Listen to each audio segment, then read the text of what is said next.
शंभू जी के घर में खुशियों का माहौल था। आज उनके बेटे राकेश की शादी विनीता से हुई थी और बहू ने पहली बार घर में कदम रखा था। जुग जुग जियो बेटा। हमेशा खुश रहो। और किसी भी अन्य माता पिता की तरह ये लम्हा भी उनकी जिंदगी का यादगार लम्हा था। उन्हें उम्मीद थी कि बहू के रूप में लक्ष्मी स्वयं उनके घर आएगी। शंभू जी एक ट्रक ड्राइवर थे और उनका बेटा भी ट्रक ही चलाता था। वो दोनों एक ही कंपनी के ट्रक चलाते थे। दोनों को महीने के 15-15 हजार मिला करते थे। बेटा, अब तुझे कोई और नौकरी करनी चाहिए। अब तेरी शादी हो गई है, तुझे अपने भविष्य की सोचनी चाहिए। पापा, मैंने कई और जगह पता किया है, पर सब जगह पगार कम ही है। वो तो है, भला ट्रक ड्राइवर को कोई 15,000 के ऊपर पैसे क्यों देगा? बापूजी, मैं सोच रही थी कि आप भी सालों से ट्रक चला रहे हैं और ये भी, तो क्यों ना आप अपना खुद का ट्रक खरीद ले। उससे चलाने से तो मुनाफा ज्यादा होगा। मुनाफा तो होगा बेटा, पर ट्रक खरीदने के लिए पैसे कहाँ से आएंगे? अगर हम बचत करना शुरू कर दे तो? बिटिया, हम पहले से ही बचत कर रहे हैं और अब तक हमने 5 लाख रुपए बचा लिए हैं, पर ट्रक के डाउन पेमेंट में भी 10 लाख रुपए लगते हैं। इतना बचत करने में तो कई और बरस लग जाएंगे। बाबूजी, अगर 5 लाख रुपयों का इंतजाम हो जाए तो? इतने पैसे कहाँ से आएंगे? विनीता दौड़ के अपने कमरे में गई और अपने सारे गहने लेकर लौटी। अरे बिटिया, ये तो तुम्हारे गहने हैं। तुम्हारे पिताजी ने तुम्हें दिए हैं। हम इनसे ट्रक नहीं खरीद सकते। क्यों बाबूजी, मैं भी तो आपकी बेटी हूँ और मैं चाहती हूँ कि हमारे परिवार का भला हो। इसमें गलत ही क्या है बाबूजी? तेरी सोच अच्छी है बेटा, पर मैं ये गहने नहीं ले सकता। अरे जानकी, अब तू ही अपनी बहू को समझा। जानकी आगे आई और उसने अपने सारे गहने भी विनीता के हाथ में रख दिए। बहू सही कह रही है, ये गहने वैसे भी हमारे गलों में लटकते रहते हैं। अगर इन्हें गिरवी रखकर आप दोनों ट्रक खरीद सकते हो तो इसमें बुराई क्या है? पर माँ, बेटा, जब तुम्हें मुनाफा होने लगेगा तब तुम ये गहने छुड़वा लेना।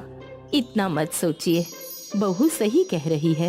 ये गहने ही तो है, भला ये हमारे परिवार की उन्नति से ज्यादा है।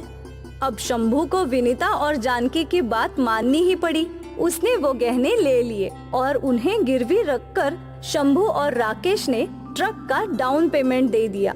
विनीता ने नए ट्रक की पूजा की। शंभू आज बहुत खुश थे।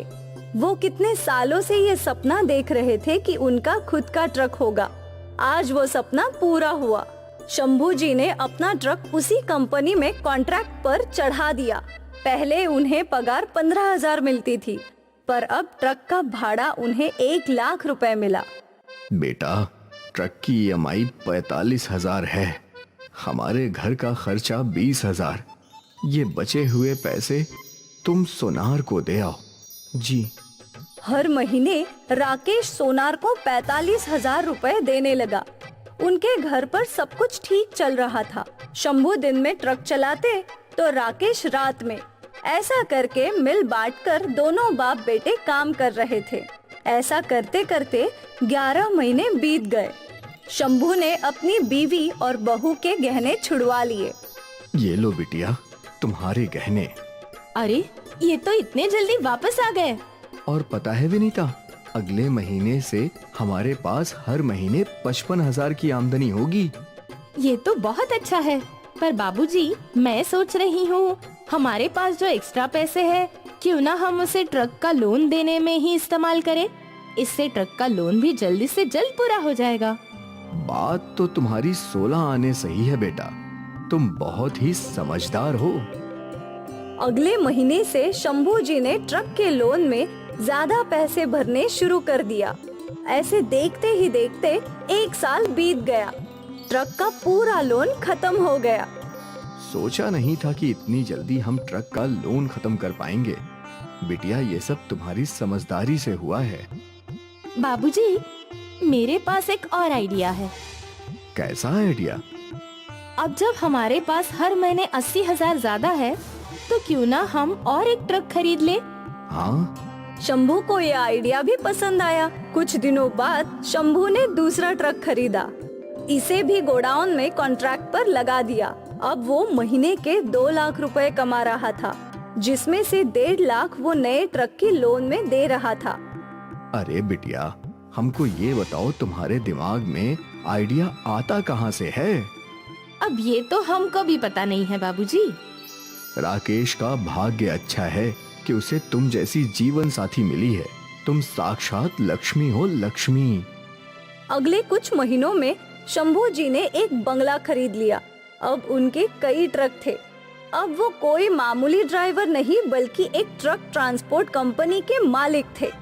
अरे बाबूजी, आप ऑफिस जाते जाते मुझे छोड़ देंगे क्या? अरे बिटिया, पर मैं तो ऑफिस भी ट्रक में ही जाता हूँ। तू बाजार ट्रक में गई तो लोग हंसेंगे। हंसेंगे तो हंसने दो। जब आप ट्रक में ऑफिस जा सकते हैं, तो मैं ट्रक में बाजार क्यों नहीं जा सकती बाबूजी? और ज्यादा से ज्यादा लोग क्या बोलेंगे कि ट्रक कंपनी के मालिक की बहू ट्रक में सब्जियां खरीदती है ना, और मैं क्यों ना खरीदूं? इतने सारे ट्रक है हमारे। चल ठीक है, बैठ जा। शंभू जी अपनी बहू को बाजार भी ट्रक में ले गए। लोगों ने देखा, पर सारे शहर वाले जानते थे कि वो पैसे वाले हैं। चल बिटिया, अब मैं चलता हूँ। जी बाबूजी। विनीता सब्जियां खरीदने लगी। अरे दीदी जी, मैंने गाड़ियों से लोगों की सब्जियां लेने आते देखा है। आज पहली बार किसी को ट्रक से आते हुए देखा है। अरे क्यों ना हो, दिख रहा है उस पे नाम, विनीता ट्रांसपोर्ट। वो विनीता मैं हूँ, और वो मेरे ससुर जी की कंपनी का ट्रक है जो वो खुद चला रहे थे।